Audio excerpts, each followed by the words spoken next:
दोस्तों अक्सर हम लोग किसी न्यूज़ आर्टिकल या फिर टीवी डिबेट में मनी इन्फ्लेशन के बारे में पढ़ते रहते हैं, लेकिन बहुत कम लोगों के बारे में इसके बारे में जानकारी होती है कि मनी इन्फ्लेशन है क्या। तो चलिए आज की इस 3 से 4 मिनट की वीडियो में आपको मनी इन्फ्लेशन का कॉन्सेप्ट बहुत ही अच्छे तरीके से समझा देता हूँ। ठीक है, आज के बाद आप मनी इन्फ्लेशन का टॉपिक कभी नहीं भूलेंगे। चलिए शुरुआत करते हैं। और मनी इन्फ्लेशन का मतलब दोस्तों अगर यहाँ पे समझे तो इसका हिंदी मतलब होता है मुद्रास्फीति, या इसी को हम लोग महंगाई दर के भी नाम से जान सकते हैं। महंगाई दर यानी कभी भी जब आपसे कहा जाए कि मनी इन्फ्लेशन बढ़ रहा है, यानी मनी इन्फ्लेशन का रेट बढ़ रहा है, तो इसका मतलब महंगाई दर बढ़ रही है। लेकिन जब कहा जाए मनी इन्फ्लेशन घट रहा है, इसका मतलब महंगाई क्या हो रही है, घट रही है। तो चलिए शुरुआत करते हैं। दोस्तों अक्सर क्या होता है कि बचपन में हम लोग सुनते थे, या फिर पहले भी क्या होता था, पहले लोगों की जेब में जो क्वांटिटी ऑफ रुपीज़ थी, यानी जो रुपए की मात्रा थी वो बहुत कम थी। और जब रुपए लोगों के पास कम था तो इसका मतलब वो डिमांड कम करते थे। डिमांड मतलब मांग, किसी चीज़ की मांग कम करते थे। भाई पैसा नहीं होता तो खरीदारी कम करते थे, और जब खरीदारी कम करते थे तो ऑटोमेटिक जो चीज़ें होती थी, जो वस्तु अवेलेबल होता था वो बिक नहीं पाता था। तो ना बिकने की वजह से उसकी प्राइस क्या होती थी, कम होती थी, यानी उसके दाम कम होते थे। लेकिन आज इसका अपोजिट हो गया।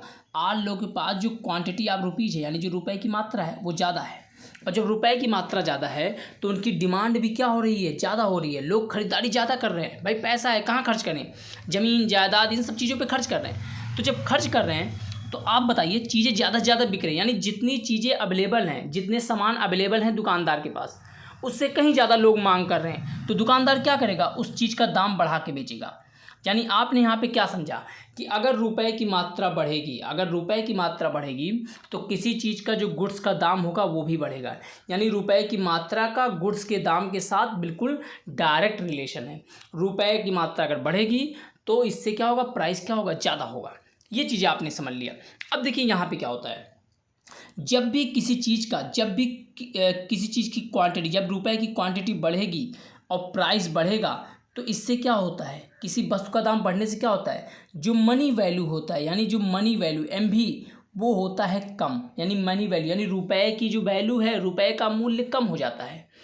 तो रुपए का मूल्य कम हो गया, इसका मतलब क्या हो गया, मनी इन्फ्लेशन बढ़ गई।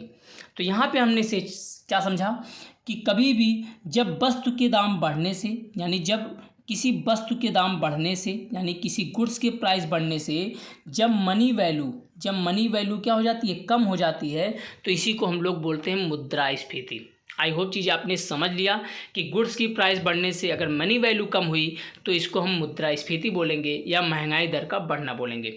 अब इसको आप एग्जाम्पल समझ लीजिए। मान लीजिए ₹1 में मान लीजिए एक टाफ़ी और उस टाफ़ी का दाम ₹1 है। ठीक है, ₹1 के बराबर है।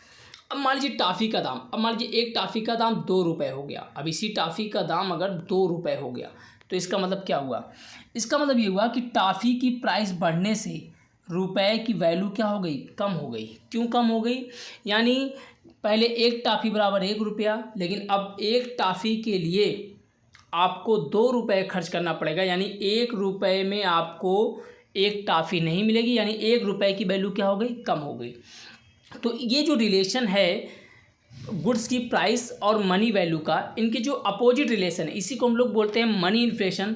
तो आप एक सिंपल से सेंटेंस में आप इसको याद कर लीजिए कि जब रुपए की वैल्यू बढ़ने से, जब किसी गुड्स की प्राइस बढ़ने से, यानी जब किसी गुड्स की प्राइस बढ़ने से रुपए की वैल्यू कम हो जाती है, तो इसी को बोलते हैं हम लोग, क्या बोलते हैं, मनी इन्फ्लेशन। तो ये पूरा कॉन्सेप्ट दोस्तों जो मैं आपको सिंपल तरीके से बता दूं, इसमें बहुत ज़्यादा आपको नहीं समझना है, बस यही आपको समझना है। ठीक है, आज वही हो रहा है। आज लोगों के पास पैसा ज़्यादा है, इसलिए पैसा ज़्यादा होने की वजह लोग खरीदारी ज़्यादा कर रहे हैं, जिससे वस्तु की दाम बढ़ रही है। और वस्तु के दाम बढ़ने से जो हमारे पास ढेर सारा रुपया होते हुए भी हम ज़्यादा खरीदारी नहीं कर पा रहे हैं, क्योंकि उस रुपये का वैल्यू कम हो गया है ना। इसीलिए पहले ₹1 में 1 किलो चना मिलता था, लेकिन आज ₹1 में आपको एक टाफ़ी मिलता है। उस चने के लिए आपको ₹60 पे करना होता है, यानी उस रुपए की जो वैल्यू है वो लगभग 60 गुना कम हो गई। आप ये समझ सकते हैं। तो आई होप कि इस वीडियो को आपको पसंद आएगा। दोस्तों प्लीज़ चैनल पे लाइक ज़रूर कीजिएगा, सब्सक्राइब कीजिए, और वीडियो कैसा लगा आप कमेंट करके ज़रूर बताइएगा। धन्यवाद।